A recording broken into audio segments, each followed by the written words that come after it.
बिस्मिल्लाहिर्रहमानिर्रहीम। अस्सलाम वालेकुम। उम्मीद है आप ठीक होंगे, खैरियत से होंगे। तैयब लोच आपकी खिदमत में फिर से हाजिर है जी। आज की अहम डेवलपमेंट ब्रेकिंग न्यूज़ जो है वो ये है कि अडियाला जेल में बहुत बड़ी लड़ाई हो गई। तहरीक इंसाफ के बानी चेयरमैन इमरान खान और उनकी अहलिया बुशरा बीबी आपस में लड़ पड़े, उनके दरमियान तनाज़ा खड़ा हो गया। वजह क्या है? पार्टी मामलात। खान साहब कहते हैं कि पार्टी जो मैं चला रहा हूं वैसे चलनी चाहिए। बुशरा कहती है कि नहीं, मेरे मुताबिक पार्टी चलेगी। बहुत सारे इश्यूज़ हैं, बहुत सारी वजूहात हैं, लेकिन आज मैं चूँकि पोलिटिकली मैंने कहा ये ब्रेकिंग है, आपसे डिस्कस करूं तो अदालती महाज से मुतल्लिक नहीं है, लेकिन ये आपको एक अहम न्यूज़ दे रहा हूं। अब वजह क्या है? वजह ये है कि जो चीज़ें सामने आई उसके मुताबिक तो यही है कि पार्टी अफेयर्स पे, पार्टी मामलात पे जो है वो बुशरा बीबी जो है वो उसने अपनी एक ग्रुप, अपनी एक लॉबी, अपना एक सिस्टम बनाया हुआ था। और ख़ासकर अब इनके पास तो हुकूमत नहीं है ओवरऑल, ना ही पाकिस्तान वफाक में है ना ही पंजाब में है। अब इनके पास हुकूमत बची है खैबर पख्तूनख्वा की। तो खैबर पख्तूनख्वा में जो मैटर्स हैं वहाँ पे बुशरा बीबी ज़्यादा कारफरमा नहीं रही। ये पहले अगर कारफरमा थी पंजाब में थी। वो फरागोगी वाला नेटवर्क आपके सामने है ना, कि जिस तरीके से उस्मान बुज़दार, फरागोगी और वो पंजाब में AC DC लगाने के पैसे, SHO लगाने के पैसे और भी बड़े मैटर थे, मलिक रियाज, वो हार, ये सारा कुछ वो तो इसमें बहुत ज़्यादा इन्वॉल्व रहीं। और इसी तरीके से वफाकी हुकूमत में भी उसका बहुत ज़्यादा इंटरफेरेंस था। अब खैबर पख्तूनख्वा एक हुकूमत है इनके पास, और कमाई का जरिया सिर्फ एक लिमिटेड हो गया, वो है KPK में। अब KPK में पहले ऑलरेडी बड़े बड़े लोग बैठे हुए हैं, तो वहाँ पे बुशरा बीबी जब अब अपना उसने नेटवर्क बनाया, और याद होगा मशाल यूसुफजई, वो एक जो वकीलनी है PTI की, एक लड़की सी, आपको अगर याद हो, उसको इसने काबीना में भी शामिल कराया था, उसको खसूसी ओहदे भी दिलवाए थे। तो उसके ज़रिए बुशरा बीबी ने खैबर पख्तूनख्वा में अपना एक नेटवर्क बनाया, ठीक है। और वो नेटवर्क बिल्कुल फरागोगी वाले नेटवर्क की तरह काम कर रहा था। यानी यूँ समझे कि खैबर पख्तूनख्वा की जो फरागोगी थी वो मिशाल यूसुफजई थी, उसके थ्रू ये मामलात चल रहे थे। अब अली अमीन गंडापुर खुद एक बड़ा जो है वो है, और बाकी चीज़ें 10 साल से उनकी हुकूमत है खैबर पख्तूनख्वा में। तो अब ये तीसरी हुकूमत अब उनकी बन रही है। तो वो वहाँ पे पुराने प्लेयर्स ऑलरेडी मौजूद हैं।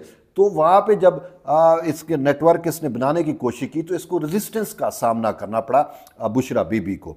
अब बुशरा बीबी जो है, अच्छा, फिर वो रेजिस्टेंस भी बढ़ी, और फिर मामलात भी पार्टी के वैसे भी ओवरऑल जो जनरल मामलात है उसमें भी बड़े मसाइल रहे। अगर आपको याद हो कि बुशरा बीबी के ग्रुप और अलीमा खान के ग्रुप की भी फाइट्स हुई थी, लड़ाइयाँ सामने आपके सामने आई थी एक दूसरे के खिलाफ, जो इन्होंने इदारों को भी कुछ सबूत दिए, चीज़ें दी, वो सारा कुछ आपके सामने है। तो बयान ही इसी तरीके से खैबर पख्तूनख्वा में मिशाल यूसुफजई और वो शकील अफरीदी वाला, वो जो सारे नाम आ रहे हैं, शकील खान वाला, ये सारे मैटर्स जो हैं वो अब खैबर पख्तूनख्वा में करप्शन का एक बाज़ार जो है वो गर्म था। और इस हवाले से अली अमीन गंडापुर ने जो है वो बानी चेयरमैन को, इमरान खान को शिकायत की कि देखें यहाँ पे इस तरीके से मामलात जो हैं वो कंट्रोल करना चाह रही है बुशरा बीबी, तो इसको थोड़ा समझाएं। और साथ ही उन्होंने कहा कि मिशाल यूसुफजई जो है वो बुशरा बीबी की है, और वो बहुत ज़्यादा मतलब करप्शन और चीज़ें, और वो एक नेटवर्क पैरेलल, हुकूमत के एक पैरेलल नेटवर्क जो है वो बनाया जा रहा है बुशरा के नाम पे। तो उस पर बानी चेयरमैन ने जो है वो इजाज़त दी अली अमीन गंडापुर को, आपके मिशाल को जो है वो निकाल दो हुकूमत से। और फिर मिशाल को कहा कि आप निकल जाओ, वो नहीं निकल रही थी। तो फिर उनका इस्तीफ़ा दो, उन्होंने कहा मैं इस्तीफ़ा नहीं देती। तो उसके लिए फिर अली अमीन गंडापुर ने कहा कि हम गवर्नर को भी समरी भेजेंगे, और वो जो एक प्रोसेस है। लेकिन इस मामले को लेके बुशरा बीबी बहुत ज़्यादा सेंसिटिव थी, क्योंकि बुशरा बीबी अपना माल बनाना है, और उसका दिहाड़ी और उसके चक्कर आपके सामने है। जिस तरीके से पहले भी उसने कहा, खान साहब से घड़ी भी बिचवा दी, हार भी बिचवा दिए, क्या कुछ उसने नहीं किया कि वो जो मैटर्स थे, वो जो जिस तरीके से पीरनी बनी हुई थी, वो भी आपको अगर स्टोरी का पता है तो ठीक, नहीं है तो मैं थोड़ा सा उसको टच दे देता हूँ। वो हुआ ये था कि एक चौधरी रहमत थे, ठीक है, किसी इंटेलिजेंस इदारे के थे, वो मुर्शद बने हुए थे बुशरा के, और वो उसको जो हैं वो करामात دیتے تھے اور وہ کرامات پھر خان صاحب پہ اپلائی کی جاتی تھی اور خان کہتی تھی کہ بشرا تو واقعی پہنچی ہوئی چیز ہے، ٹھیک ہے۔ تو یہ اس طریقے سے میٹر تھے اور جنرل فیض اس میں ڈائریکٹلی انوالو تھا۔ تو اب چونکہ وہ نیٹ ورک بھی نہیں رہا، بشرا کی وہ کرامات بھی نہیں رہی، اور بھی بہت ساری چیزیں ہیں، تو اب وہ صرف کرپشن کی جو ہے وہ مشین اس نے گرم کی ہوئی تھی، ٹھیک ہے۔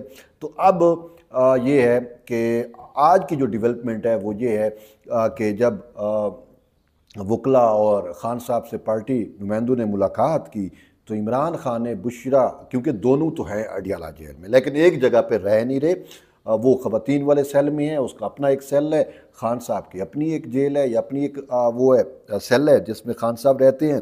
تو ان کے درمیان ملاقات اس وقت ہوتی ہے جب ان کے خلاف کوئی جو کیسز ہیں وہ جب چل رہے ہوتے ہیں، اور ایک ہی کیس میں جس میں یہ دونوں فریق ہوتے ہیں تو وہ ان کی آپس میں ملاقات گپ شپ جو ہے وہ ہوتی ہے، ورنہ نہیں ہوتی۔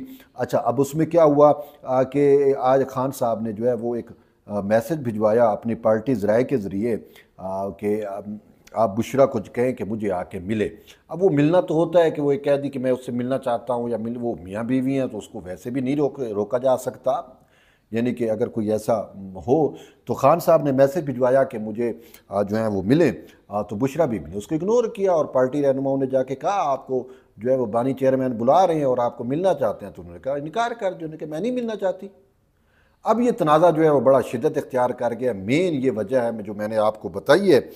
تو بات یہ ہے کہ اب وہ نہ بشرا بی بی کے پاس وہ کرامات رہی ہیں، اب خان صاحب کا اپنا جو معاملہ ہے وہ اس کو آپ کو پتہ ہے کبھی اس کے جو ہے وہ ہیلتھ کا ایشو وہ ہوتا ہے، اور دوسرا آج کل عمران خان کے اپنے حواس باختہ ہے، گھبرایا ہوا ہے، اور جب سے اس کو یہ پتہ چلا ہے کہ اب ملٹری ٹرائل اس کا شروع ہونے والا ہے، دو بڑے مقدمات خان صاحب کا ملٹری اس میں ویٹ کر رہے ہیں، ایک تو ثانیہ 9 مئی والا اور ایک فیض والے جو میٹر ہے، فیض کا فوجی ٹرائل، اور اس سے جو چیزیں سامنے آ رہی ہیں، تو اسی وجہ سے وہ خوف زدہ ہے اور عدلیہ سے کہہ رہا ہے کہ آپ مجھے جو ہے وہ یہاں پہ بھی میری سہولت کاری کریں۔ اور یہ بھی حقیقت ہے عدالتی محاذ پہ اگر ہم دیکھتے ہیں تو عمران خان کے لیے ہر جگہ پہ ہر طریقے سے عمران پروجیکٹ کے ججز جو ہے وہ سہولت کاری کرتے نظر آئے ہیں، اٹھا کے اس کے جتنے بھی اوریجنل کیسز تھے وہ بھی انہوں نے اٹھا کے باہر پھینک دیے، میرٹ پر فیصلہ نہیں ہوتا، خود ماورائے آئین ریلیف تخلیق کیا جاتا ہے خان صاحب کے لیے، چاہے وہ اسلام آباد ہائی کورٹ ہو، چاہے وہ لاہور ہو، اور چاہے وہ سپریم کورٹ آف پاکستان ہو۔ مخصوص نشستوں کے کیس میں آپ نے دیکھ لیا اسلام آباد ہائی کورٹ نے سائفر اور باقی جتنے میٹرز ہیں، میں کیا کیا نام گنوں وہ آپ بہتر جانتے ہیں۔ تو اب اس کا یہ معاملہ کہ اب ملٹری کے اندر جو میٹر چلیں گے اس میں تو یہ جج عمران پروجیکٹ کے جج ہوں گے نہیں، تو اس کو یہ خوف ہے، اور تو اس خوف کی وجہ سے یہ بہت زیادہ حواس باختہ ہے، تو اس وجہ سے بھی اب عمران خان اور بشرا بی بی کے درمیان جو تنازع ہے وہ سلجھنے کی بجائے مزید بگڑتا جا رہا ہے، اور عن قریب مجھے لگتا ہے کہ آپ اس حوالے سے کوئی بڑی خبر جو ہے وہ سنیں گے، ہو سکتا ہے یہی بشرا جو ہے وہ وعدہ معاف گواہ بن جائے عمران خان کے خلاف۔ یہ چیزیں بھی اس سمجھ جا رہی ہیں۔ اگر فیض کے بارے میں وہ یہ کہتا ہے کہ فیض میرے خلاف وعدہ معاف گواہ بنے گا تو بشرا کیا نہیں بن سکتی؟ تو بہت سارے میٹرز ہیں، ابھی آپ جڑے رہیے، دیکھتے ہیں، اپڈیٹس آنے دیں، ڈیولپمنٹس ہونے دیں، ابھی یہ چیزیں جو ہے وہ ہیپنز ہو رہی ہیں، تو جو ہی کوئی بڑی اپڈیٹ ہوگی اس والے سے ہم آپ کو آگاہ کریں گے۔ بہرحال ایٹ دی اینڈ ہے کہ جڑے رہیے طیب لطف سے، ملتے ایک نئی ویڈیو، تب تک لے اجازت دیں، اللہ حافظ۔